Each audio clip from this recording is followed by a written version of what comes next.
السلام علیکم ورحمۃ اللہ وبرکاتہ۔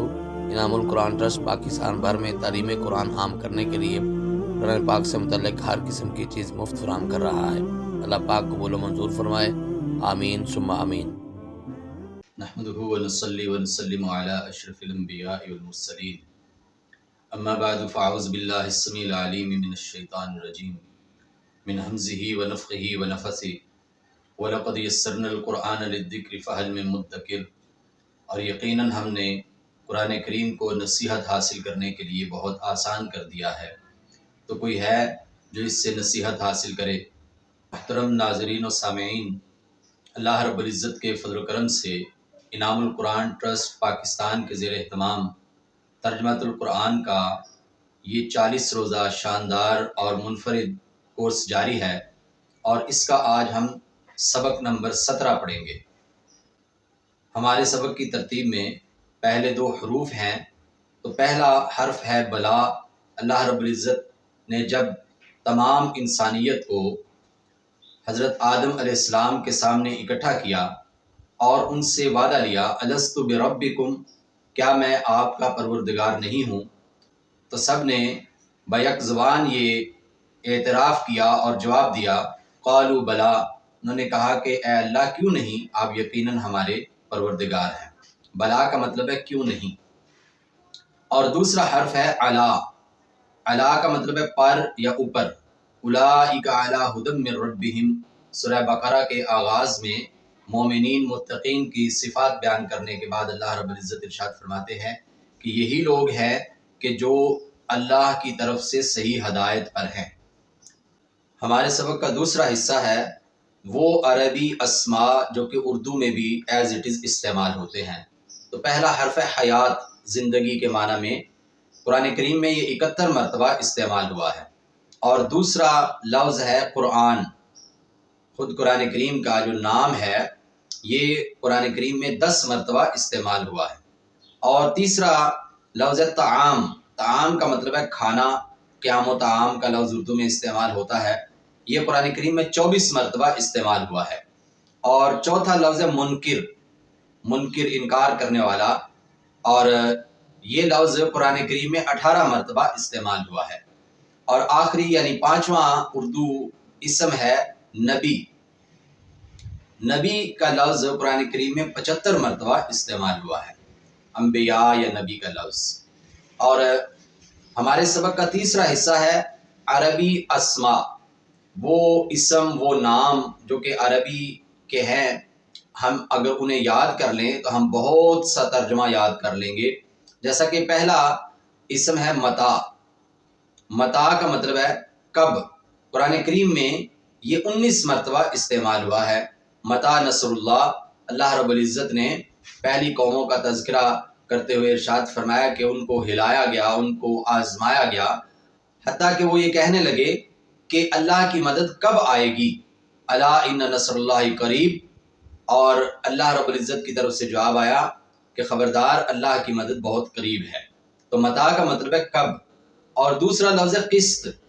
قسط کا لفظ آپ سوچیں گے کہ یہ اردو میں استعمال ہوتا ہے، لیکن وہ انسٹالمنٹ کے معنی میں کوئی بھی جو پیمنٹ ہے اس کو حصوں میں تقسیم کر کے ادا کرنا، اس معنی میں یہ بالکل الگ لفظ ہے جو اردو میں استعمال ہوتا ہے، جبکہ عربی میں یہ اسم انصاف کے معنی میں استعمال ہوا ہے۔ اور اللہ رب العزت ارشاد فرماتے ہیں وَنَزَعُ الْمَوَازِينَ الْقِسْطَ، اور ہم انصاف کے ترازو قائم کریں گے۔ قسط کا مطلب ہے انصاف، یہ لفظ قرآن کریم میں 15 مرتبہ استعمال ہوا ہے۔ اور تیسرا اسم ہے الی۔ الو یا الی کا لفظ یہ قرآن کریم میں 16 مرتبہ استعمال ہوا ہے، جس کا مطلب ہے والا، یا اولی الالباب، اے عقل والو۔ اور چوتھا اسم ہے لقاء، جو کہ قرآن مجید میں 24 مرتبہ استعمال ہوا ہے، اور اس کا مطلب ہے ملاقات۔ من کان یرجو لقاء اللہ، کہ وہ شخص جو اللہ سے ملاقات کی امید رکھتا ہے، والیوم الآخر، اور آخرت کے دن کی۔ فرمایا کہ نبی کریم صلی اللہ علیہ وسلم کی ذات میں ایک بہترین نمونہ ہے ان لوگوں کے لیے جو اللہ کی امید رکھتے ہیں اور روز آخرت کی امید رکھتے ہیں۔ تو یہاں پہ لقاء کا مطلب ہے ملاقات کرنا، اللہ سے ملاقات کی امید رکھتے ہیں۔ اور آج کا ہمارا 5واں اور آخری عربی اسم ہے لسان۔ لسان کا مطلب ہے زبان۔ قرآن کریم میں یہ اسم 25 مرتبہ آیا ہے۔ فرمایا وَهَذَا لِسَانٌ عَرَبِيٌّ مُبِينٌ۔ قرآن کریم کے بارے میں ارشاد باری تعالیٰ ہے کہ یہ واضح، روشن اور دو ٹوک عربی زبان میں ہے۔ لسان کا مطلب ہے زبان۔ اور ہمارے سبق کا آخری حصہ ہے عربی افعال۔ تو پہلا فعل ہے جاہدہ۔ جاہدہ، یجہدو، اور اس سے بہت سے دیگر افعال بھی بن جاتے ہیں، جاہدہ اور اس طرح اور بھی۔ بہرحال یہ جو فعل ہے یہ قرآن کریم میں 41 مرتبہ استعمال ہوا ہے۔ فرمایا وَالَّذِينَ جَاهَدُوا فِينَا لَنَهْدِيَنَّهُمْ سُبُلَنَا۔ وہ لوگ جو ہمارے راستے پہ چلنے کی کوشش کرتے ہیں، ہماری طرف آنے کے لیے کوشش کرتے ہیں، ہم ان کے لیے آسانیوں کے بہت سے راستے کھول دیتے ہیں۔ تو جاہدہ کا مطلب ہے کوشش کرنا۔ اور دوسرا عربی فعل ہے جمع، یجمع۔ قرآن کریم میں یہ فعل 129 مرتبہ استعمال ہوا ہے۔ ارشاد باری تعالیٰ ہے الذی جمع مالا وعددا۔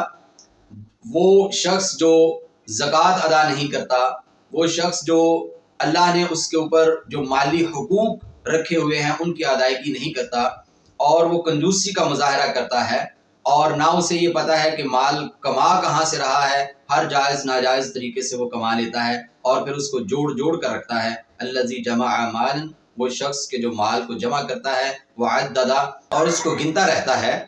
فرمایا کہ ایسے شخص کے لیے ہلاکت ہے۔ اور تیسرا عربی فعل خافا۔ قرآن کریم میں یہ 83 مرتبہ استعمال ہوا ہے۔ وَلِمَنْ خَافَ مَقَامَ رَبِّهِ جَنَّتَانِ۔ وہ شخص کہ جو اپنے رب کے سامنے روز قیامت کھڑا ہونے سے ڈر گیا، اللہ اسے 2 جنتیں عطا فرمائیں گے۔ خافا، یہ خافو کا مطلب ہے خوف کرنا، ڈرنا۔ اور چوتھا عربی فعل ہے ذہبہ، جانا۔ 56 مرتبہ قرآن مجید میں یہ فعل استعمال ہوا ہے۔ ارشاد باری تعالیٰ ہے وَظَنُّونِ إِذْ ذَهَبَ مُغَاضِبًا۔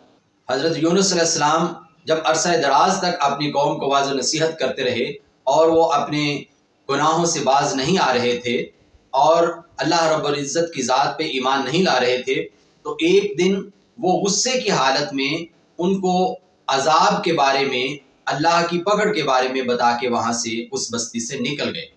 تو یہ اس بات کی طرف اشارہ ہے اذ ذہبا، جب وہ چلے گئے۔ ذہبا کا مطلب ہے جانا۔ اور پانچواں اور آخری فعل ہے رفع۔ قرآن کریم میں 29 مرتبہ استعمال ہوا ہے۔ فرمایا اللہ الذی رفع السماوات بغیر عمد۔ اللہ وہ ذات ہے کہ جنہوں نے آسمانوں کو بغیر کسی ستون کے آپ کے اوپر بلند کر دیا ہے۔ رفع کا مطلب ہے بلند کرنا، رفع یرفع۔ اور اس طرح سے آج کا ہمارا یہ مختصر سا سبق مکمل ہو گیا ہے، اور یقین جانیے کہ اس سبق کے ذریعے ہم کوئی 500 کے قریب الفاظ سیکھ چکے ہیں۔ اللہ رب العزت ہمیں قرآن پاک سے منسلک ہونے کی، قرآن پاک سے محبت کرنے کی، اسے پڑھنے، سمجھنے، آگے پھیلانے، عمل کرنے کی توفیق عطا فرمائے۔ وما علینا الا البلاغ المبین۔